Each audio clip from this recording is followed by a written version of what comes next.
زلزال وجنون في الصحف الإنجليزية بسبب هذه اللقطة التاريخية من محمد صلاح أمام نيوكاسل.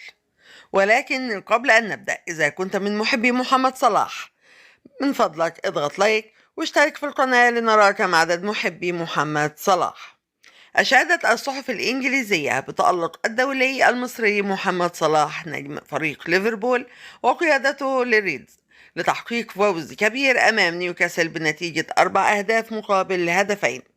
وسجل الفرعون المصري محمد صلاح هدفين والصنع هدف، وهذا جعل الصحف الإنجليزية تشيد به.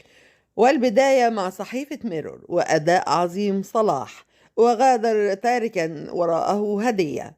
فيما عنونت صحيفة ديلي إكسبريس محمد صلاح يغادر ليفربول بأسلوب رائع وفوز فخم في أنفيلد، وأن أداءه كان عالميا أمام نيوكاسل، وأداءه كان عالي الجودة.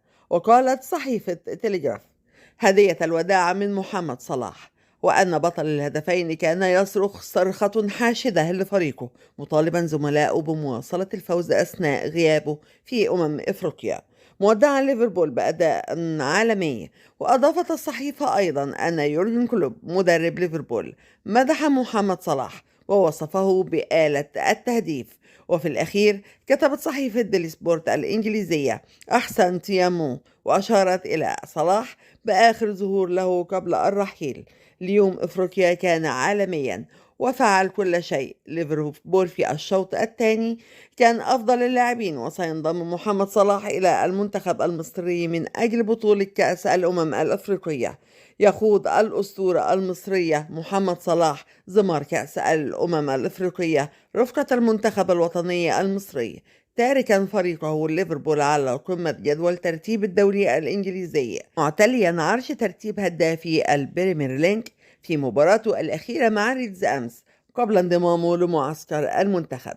وتمكن صلاح أيضا من هز شباك نيوكاسل يونايتد بثنائية ليقود فريقه لفوز مثير بنتيجة 4-2 ليحكم قبضته على صدارة جدول ترتيب البريمير ليج برصيد 45 نقطة، بالإضافة للتساوي مع النجم النرويجي إيرلينج هالاند على قمة هدافي الدوري الإنجليزي برصيد 14 هدف، رافعا رصيده إلى 150 هدفا في الدوري الإنجليزي.